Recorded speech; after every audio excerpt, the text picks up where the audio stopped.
This is Tom Hopkin. Advancing years, the isolation, and the changing face of farming with its endless restrictions and EC directives have all contributed to Tom's decision that it's time for him to retire. Tom is a bachelor, and with no relatives interested in carrying on the farm, he has to move out to Fforchwen, the farmhouse where he has lived all his life. This series will chart his final year as a shepherd. Another good deed done. What have you been up to today, Tom? Huh? What have you been up to today? There were 10 sheep down on the Falda Square, and I had to go and get them. There they were. Look at them mess on the pavement there.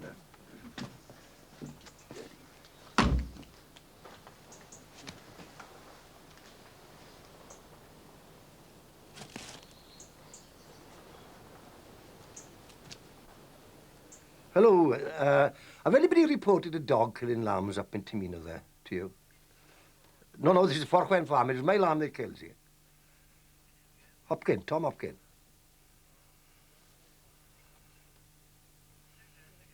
Fforchwen farm, Pontegama. Fforchwen.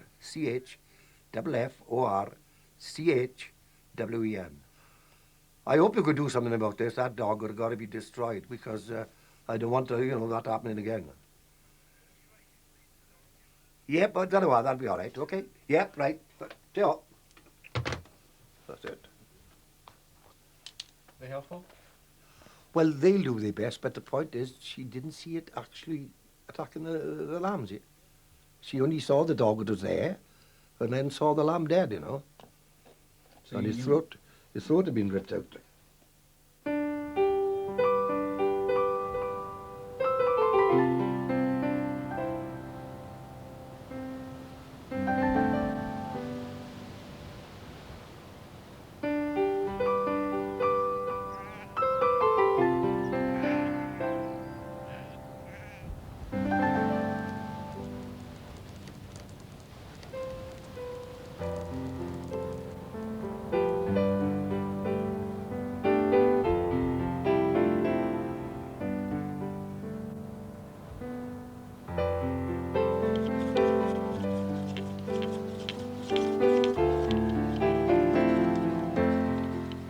This is Tom's cousin, Jenkin Hopkin, or Shink as he is known.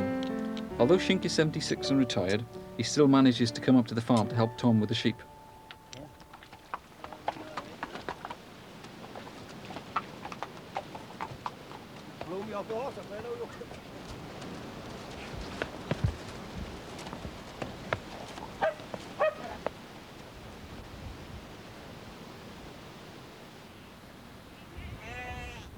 It's the end of May, and Tom needs to start collecting the new season's lambs in order to mark them as his own.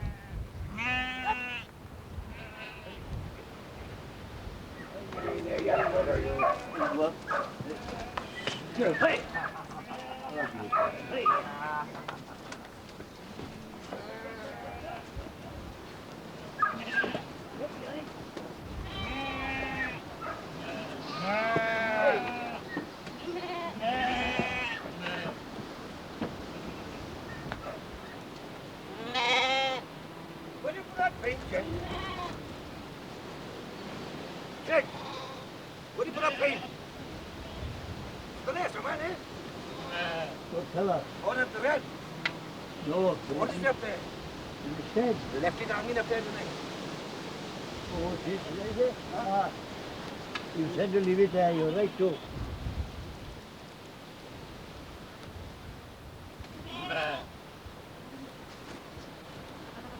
There's a lamb outside on the wall by you, Tom.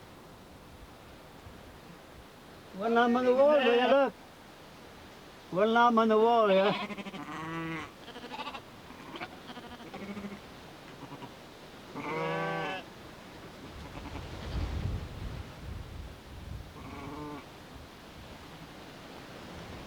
Yeah, you can leave that now till the next time.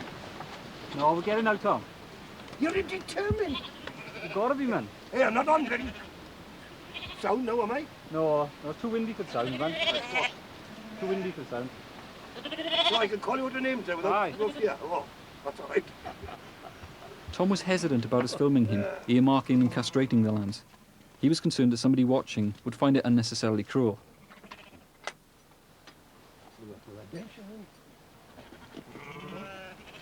You lamb. Lamb. Oh, God, that.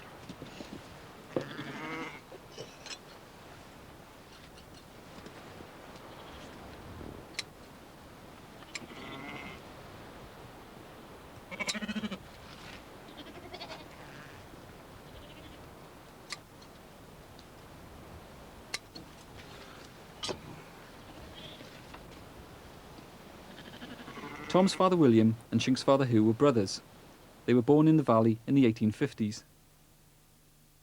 Tom was the youngest child in a family of 9. Their father died when Tom was 7, and the family was brought up by their mother Elizabeth.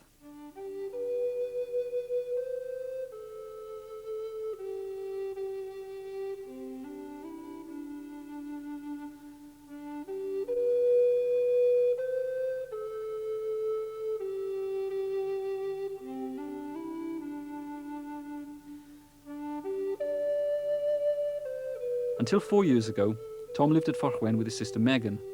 When she died suddenly, Tom began the gradual process of retiring at the farm. He has 2 remaining sisters, Sarah and Gladys. He didn't want any other job but farming. He didn't want to go to work. But the others went down to work in the mines. Tommy didn't want to go. So, well, that's been his life. He's quite happy up there. He adjusted. When my sister was alive, well, my mother was alive, of course, she was the boss. Well, she thought she was the boss anyway. And then when she died, there was just Megan and Tommy there. And I think Megan was the strong one. She did all the, say, any letters, anything come in. She took on the responsibility, more or less, you know. Then, of course, she died sudden, and he was left on his own, about 4 years ago. But I think he's adjusted to that. Wonderful. He will never complain about what happened or being on his own.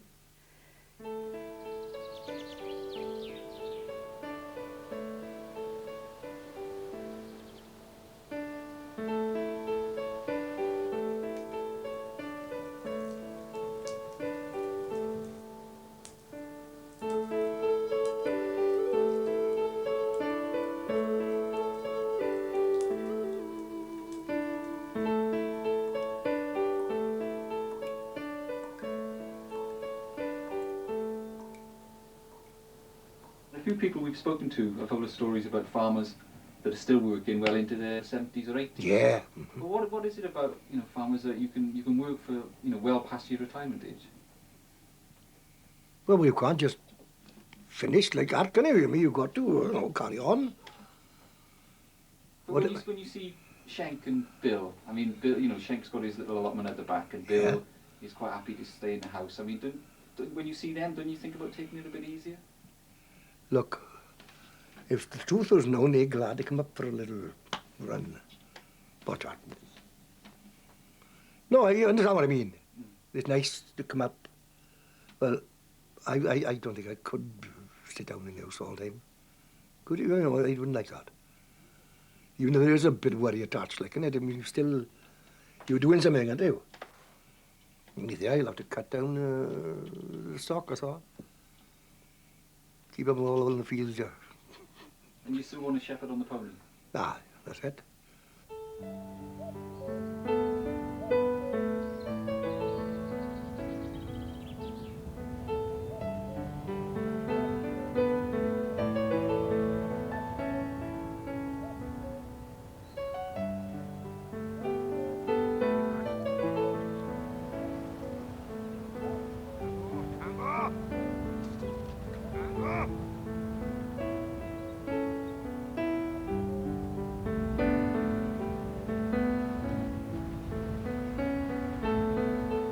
we talk a little bit about Peggy? What am I? Yeah. Well, what could you say about her? Huh? She suits me then, put that way. I would like to have another one. What about her suits you? Well, she knows what to do. She knows exactly. She knows the mountain. She knows, you know, she was born up here. Born on the mountain.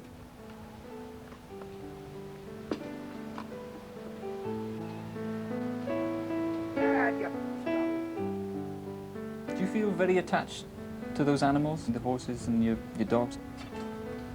Well, you're bound to get attached, like, can't you, you know?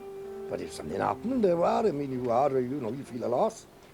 But you always got to remember to take his place, man. But they got to go sometime, haven't they?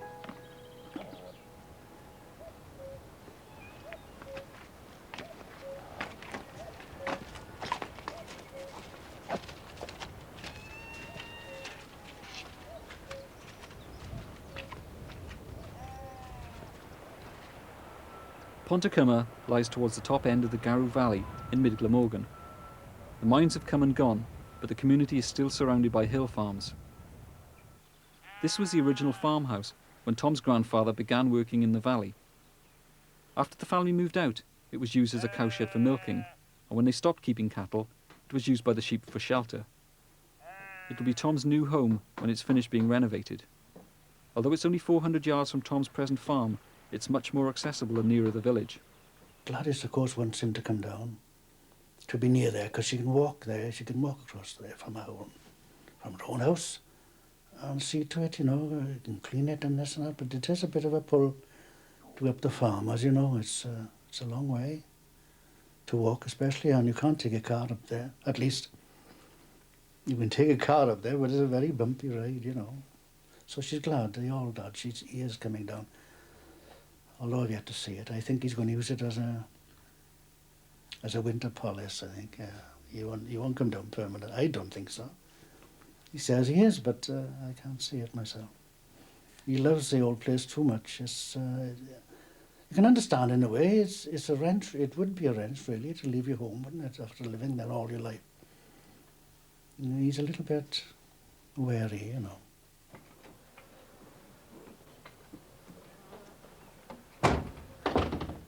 All right, Tom. Right behind your own candid camera. Aye. Got it up there, is it? Aye. Check more sides if you want, and I can come in over there. Can you get it on? Pardon? Or can you get it on? Yeah, just been there now. Who's there? Look. Aye, I don't know his name. Rich. Rich, aye. Right, I'll get some tools now and then we'll be away. Right. Can't get out, can you? No. I want to change. You in now? Huh? You in now? I got to change. How do you get this thing off? Having a film crew around is something Tom's taking a while to get used to. In order to record his voice, we have to put a small personal microphone on him, or the bug as Tom calls it. He feels it constrains him and uses any excuse to get rid of it. I've got to get the cupboards full. Come on. What are you going to put you with? Aye, an apprentice. Apprentice, ah, there Apprentice, we are. Oh, yeah.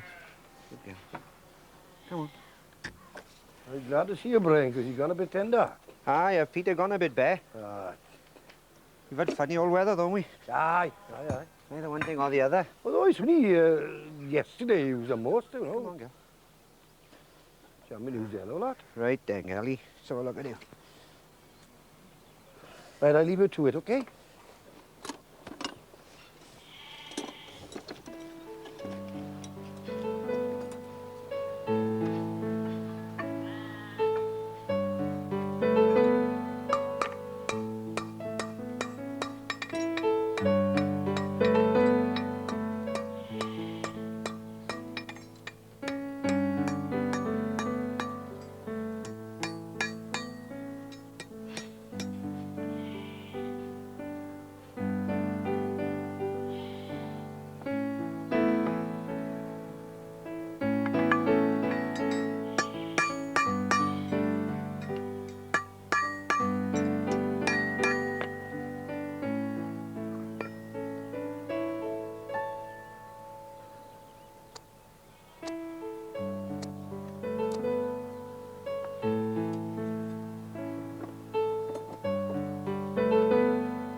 Tom's friend since school days, Jack Asarati, owns the cafe in the village square. Jack is also a bachelor who has inherited his family business. Like Tom, there is no one interested in carrying on the tradition. There's one time when his sister died now about 3 or 4 years, I'd say. He stayed one night with his sister up in Church Street there. And he was telling me a bit after, he said, I said, well, you're staying down with sister? Now, I stayed one night, he said, and I thought I was in prison, he said. So, that's the way that he looks at a street shop, house, you see. A house down the road, down in a built-up area is prison to him. So he's always been used to getting up from bed and looking out and being lord of all he surveys, go out, do what you've got to do, ablutions or any goddamn thing. I mean, to have to conform to an urban kind of stricture of living down the road, I think it would be a bit too much to expect of him. Used to too much freedom. It'd probably kill him if he did have to. The free spirit would be gone.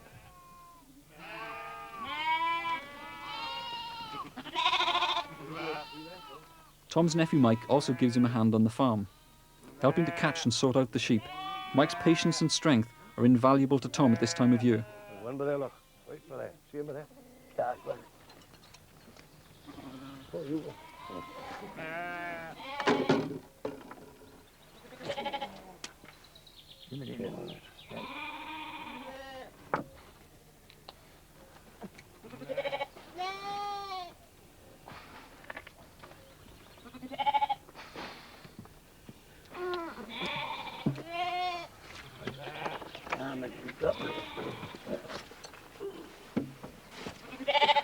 Oh, you're money. Huh? Money after on there. Ah, here we are. Was that the right line? Oh, no. No.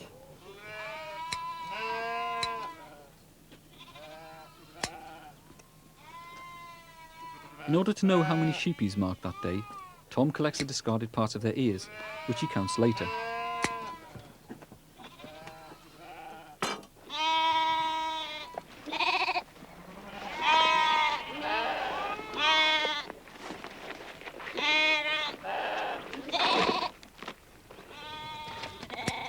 Is there any other way of No. identifying the sheep?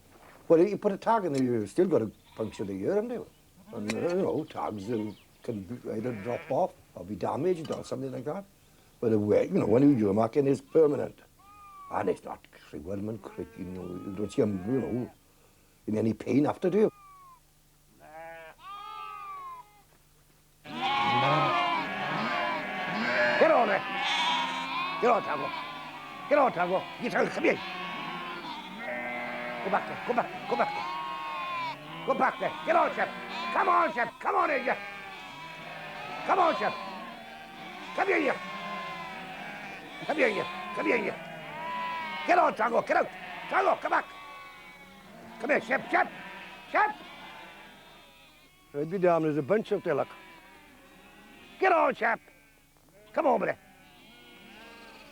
Come on, Chef. Come here, you. Come here.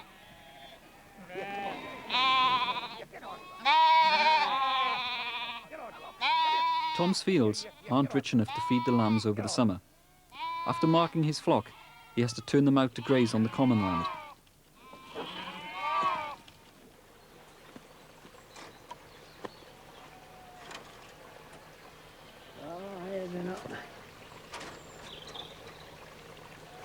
Caught me. I got a bit too.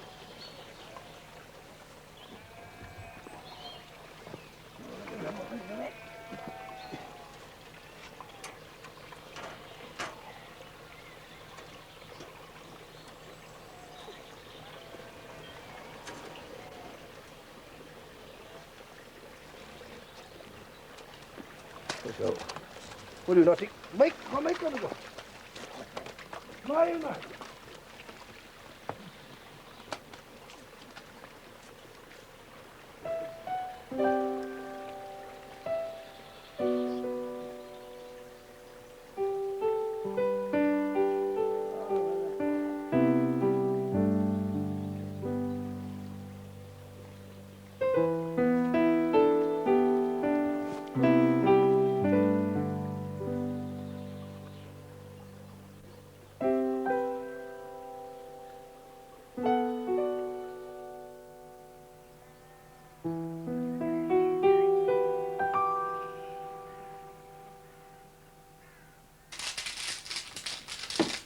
Absolutely kicking yourself. You dare you want to come with us to bloody Tesco, Jim? Tell him to bloody stop it, will you? Huh? Why? What's wrong with that? What do you mean, what's wrong with that?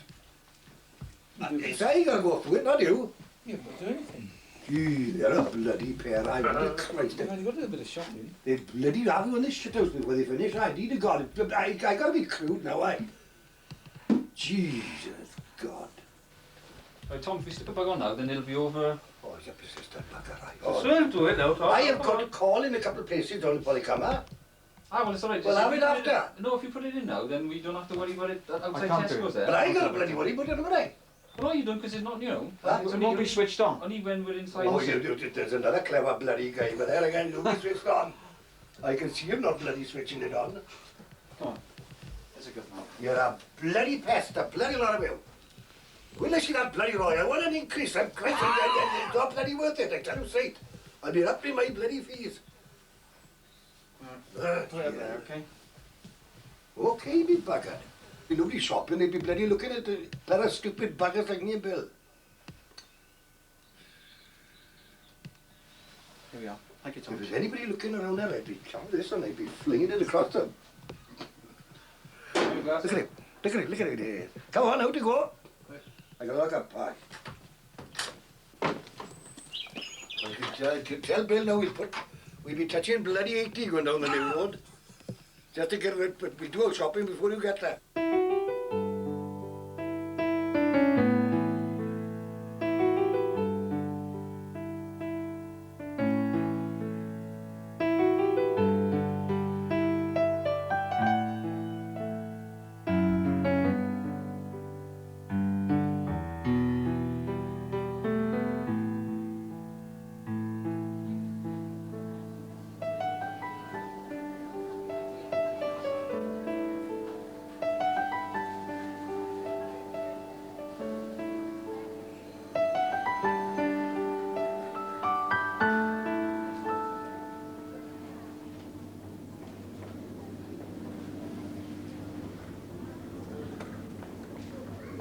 When you've had to start shopping for yourself, did you make a decision to go to Tesco's? I mean, why didn't you stick with the local grocers in Pontycymer? Oh, now, Eric, everybody knows me down there, but I'd like to go somewhere where the people don't know me. I can go in and out. Put it this way, I don't like the supermarket, I don't. But it suits me, put it that way. You know, I mean, I now go and tipping around when good God, when I can do my shopping in a half hour. And then, you know, it's done, like it. But as you say, it's a pity for the bloody local people. Oh, heck, aye. No one is busy. No one is busy. Go down there then, quick.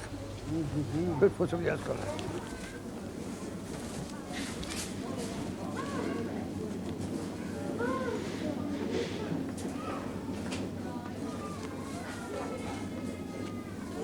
You better have that. I always get mixed up with them damn things. Got it? Count it against you too much. No, that's right. Is this mine? Yeah, that's yours as well. It's the frozen. Where have you gone without it, Dad? It's the frozen things. I just packed them for you. Oh, but you got the ready trolley, or you? Oh, right. Okay. Ah, thank you. Every Friday, after his weekly shopping trip, Tom spends the evening in the Falwright pub, which his brother Lewis once owned. He feels it's the only pub in the village where the beer agrees with him. See, I lost one. No, infinito, bloody finito. Finito. Well, I'm not far out, all right. Hey, you still in tracht? Well, she's, They might have me. she's a good girl, man.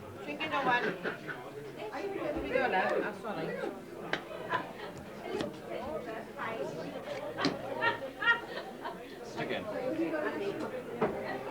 Oh, aye. Why? I'm too good for you. Ah, he's crafty, is she? You know, we were touching, yeah.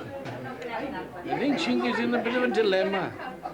It's a debatable Are you on the horns of a dilemma, Chingy? The horns of a llama, isn't it? I got a chance, eh? The horns of a llama. You silly boy, you silly boy. Oh, I'm not going to turn it off. Boy, I thought he said it was a Oh, you got this. When he always say that. What do you do, Di? Lord be good unto me. Oh, Tom got to pay. Oh, must be. It's below, will you? It's below the Little bell. deuce. Tom pays. Would you mind taking that thing from me to vent to my feelings, Leo? Never mind about that. Who wants the money? What was the other car? It's going down. Now, start, You watch that left. Oh,